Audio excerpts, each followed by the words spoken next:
యూజువల్‌గా husband, wife కలిసినప్పుడు ఈ ఎగ్ రిలీజ్ అయినప్పుడు అది ఒంట్లో ఓన్లీ 24 అవర్స్ మాత్రమే బతికి ఉంటుంది. స్పెర్మ్ ఓన్లీ 2-3 డేస్ మటికే ఫీమేల్ బాడీలో యాక్టివ్‌గా ఉంటుంది. సో, ఈ పీరియడ్స్ వచ్చే కన్నా ఎగ్ రిలీజ్ అయ్యే టైం ప్రాపర్‌గా తెలుసుకొని 1-2 డేస్ బిఫోర్ ఎగ్ రిలీజ్ టైంలో కలిసి ఉంటే ప్రెగ్నెన్సీ వచ్చేదానికి స్కోప్ ఎక్కువగా ఉంటుంది. సో, ఇలాంటి వాళ్ళు సహజంగా కలిసినప్పుడు ప్రెగ్నెన్సీ రావట్లేదు అంటే ఫాలిక్యులర్ స్కాన్స్ చేసుకొని ఎగ్జాక్ట్‌గా ఎగ్ ఎప్పుడు రిలీజ్ అవుతుందో చూసుకొని ఆ టైంలో కలిసుంటే ప్రెగ్నెన్సీ వచ్చేదానికి ఛాన్సెస్ ఎక్కువగా ఉంటాయి.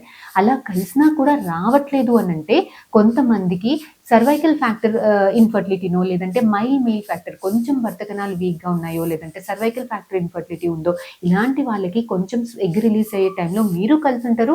డాక్టర్ కూడా మీ సీమెన్‌ని వాష్ చేసి మంచి స్పెర్మ్స్‌ని గర్భసంచి లోపల మటికి వేస్తారు.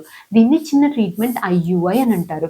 సో, అన్‌ఎక్స్‌ప్లెయిన్డ్ ఇన్‌ఫర్టిలిటీ వాళ్ళకి ఐయూఐలో సక్సెస్ రేట్స్ 20-25% 30% మటికి ఉంటుంది. This is a very good treatment for unexplained infertility. ఇలా కూడా అవ్వట్లేదు 2 టైమ్స్, 3 టైమ్స్ ట్రై చేసినా అవ్వట్లేదు అనంటే డెఫినిట్‌గా లోపల జరగాల్సిందేదో జరగట్లేదు. ఎగ్ క్వాలిటీ ఇష్యూస్ ఉన్నాయో, లేదంటే ఎగ్ స్పెర్మ్ కలిస్తే బేబీ సరిగ్గా తయారీ అయిటం లేదో, లేదంటే బేబీ బాగానే తయారీ అవుతుంది కాకపోతే మీ గర్భసంచి పట్టుకుంటం లేదు. Something is wrong inside your body. అది ఎలా తెలుస్తుంది? బయటికి తీసి చూస్తే తెలుస్తుంది.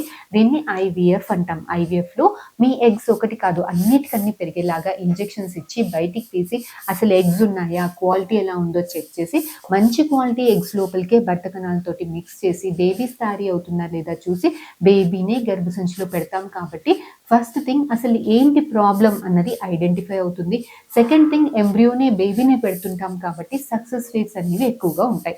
సో, ఇది అన్‌ఎక్స్‌ప్లెయిన్డ్ ఇన్‌ఫర్టిలిటీ. అన్‌ఎక్స్‌ప్లెయిన్డ్ ఇన్‌ఫర్టిలిటీ అంటే ప్రాబ్లమ్ ఏమీ లేదు అని కాదు. ప్రాబ్లమ్ ఏంటో బయటపడట్లేదు. లోపల డెఫినెట్‌గా ఏదో ప్రాబ్లమ్ ఉంది. అది ఏంటి అన్నది మనకి బయటపడట్లేదు అని అర్థం.